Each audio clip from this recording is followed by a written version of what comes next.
Animal Farm by George Orwell. Episode 3. Narrated by Wormhole Podcast. The animals had done it. They had actually driven out the humans and taken the farm for themselves. Now came the real test. Could they actually run a farm without any people at all? Summer had arrived, and with it came the hay harvest, the most important work of the year. Every animal knew that if they failed now, they might starve when winter came. There was just one small problem. All the tools, the scythes, the rakes, the carts, had been designed for humans. How do you swing a scythe when you walk on 4 legs? How do you push a wheelbarrow without hands? But the pigs were clever. They couldn't do the hard physical work themselves, but they could think. They studied and planned and figured out solutions to every problem the other animals faced. And then there was Boxer. If the pigs were the brains of the operation, Boxer was the heart and the muscle. This enormous horse threw himself into the work with a dedication that amazed everyone. He would wake up half an hour before everyone else, just to get a head start on the day's work. And whenever something went wrong, whenever a task seemed impossible, Boxer had only one answer. He would lower his great head, set his hooves firmly in the earth, and say, "I will work harder." It became his personal motto, his answer to every challenge life threw at him. Together, the animals achieved something remarkable. They brought in the harvest in 2 days less than the humans ever had. And it was the biggest harvest the farm had ever seen. Not a single stalk was wasted.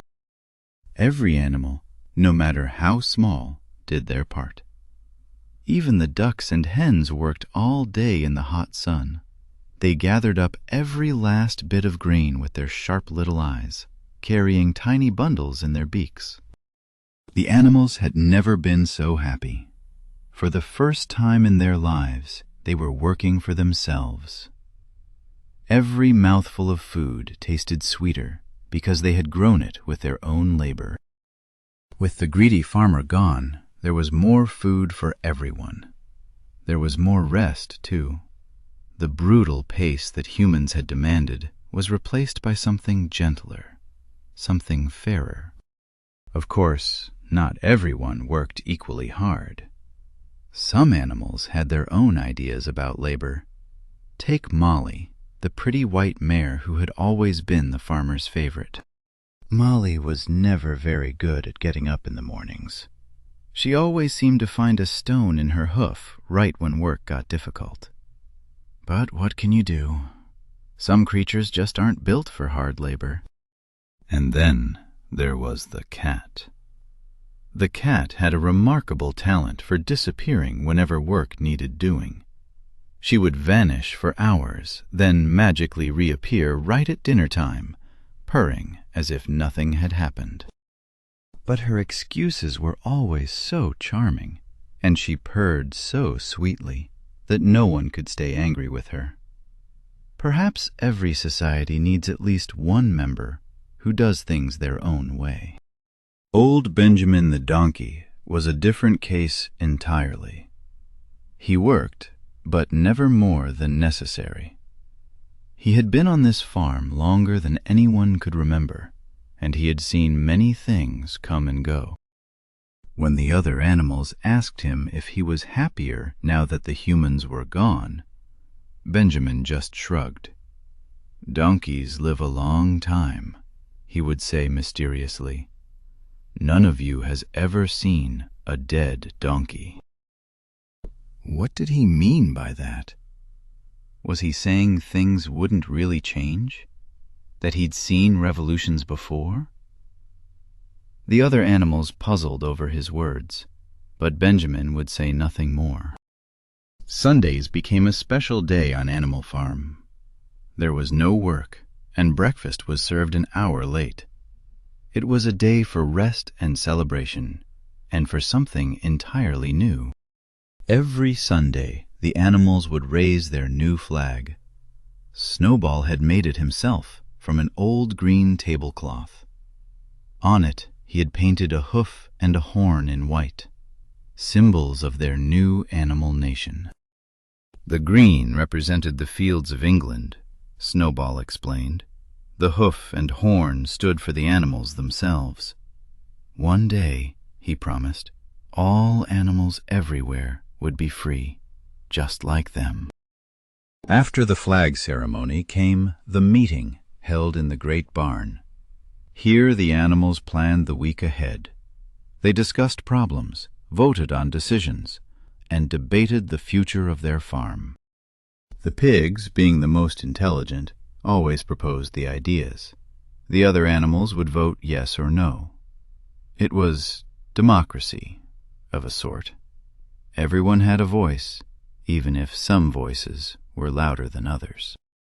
Two pigs emerged as the natural leaders, Snowball and Napoleon. But they couldn't have been more different. If Snowball said the sky was blue, you could bet Napoleon would argue it was gray. Snowball was full of ideas and energy. He formed committees for everything: egg production, clean tails, re-educating wild animals. He wanted to organize and improve every aspect of farm life. Most of these committees were failures, honestly. You can't really teach wild rabbits to behave. The cat joined the committee to re-educate the sparrows, then was caught trying to convince them to land on her paw. But the reading and writing classes? Those were a tremendous success. By autumn, almost every animal could read a little. Education, it turned out, was something the animals truly wanted. The pigs, naturally, could already read and write perfectly. The dogs learned fairly well. Benjamin the donkey could read as well as any pig, but he claimed there was nothing worth reading anyway. Poor Boxer tried so hard. He would trace the letters in the dust with his great hoof. A, B, C, D. But every time he learned E, F, G, H, he would realize he'd forgotten A, B, C, and D. Finally, he decided to be content with just those first 4 letters. He wrote them out every day to keep them fresh. Some things, it seems, require a different kind of intelligence than physical strength. Molly, predictably, only learned 6 letters, the ones that spelled her own name. She would arrange them prettily out of twigs, decorate them with flowers, and admire them for hours. The sheep and hens couldn't learn to read at all. 7 commandments were simply too many to remember. Snowball had an idea. What if all those rules could be reduced to just one simple phrase? 4 legs good, 2 legs bad. That was the essence of everything, Snowball declared. If you understood that one simple truth, you would be safe from human tricks forever. The sheep absolutely loved it. They would chant it for hours while grazing in the fields.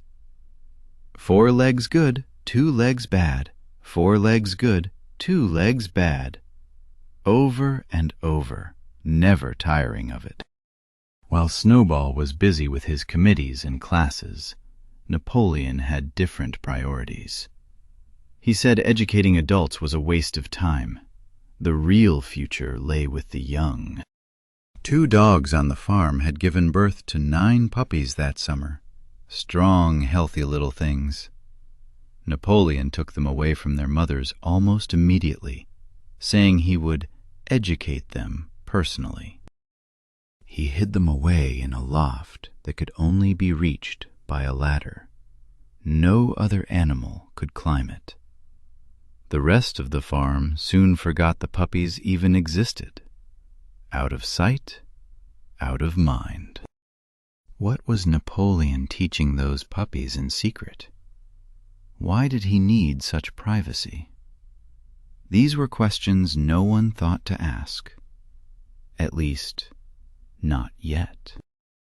Meanwhile, a mystery had been bothering some of the animals. What had happened to all the milk? The cows were milked every day, but the milk always seemed to disappear. The answer soon became clear. The milk was being mixed into the pigs' food every single day. And now the early apples were ripening. The animals naturally assumed these would be shared equally. But an order came down from the pigs. All apples were to be collected and brought to the harness room. The apples, like the milk, would be for the pigs alone. Some animals began to murmur unhappily. Then Squealer appeared. Squealer was a small, fat pig with a remarkable gift for talking. When Squealer explained things, black could become white if he wanted it to. "Comrades!" he cried, his voice high and persuasive. "You don't think we pigs enjoy milk and apples, do you? Actually, many of us dislike them. I myself find them quite unpleasant. Science has proven," Squealer continued, "that milk and apples are absolutely essential for pig health. We pigs are the brain workers. The whole management of this farm depends on us. It is for your sake that we eat these apples. Day and night we are watching over your welfare.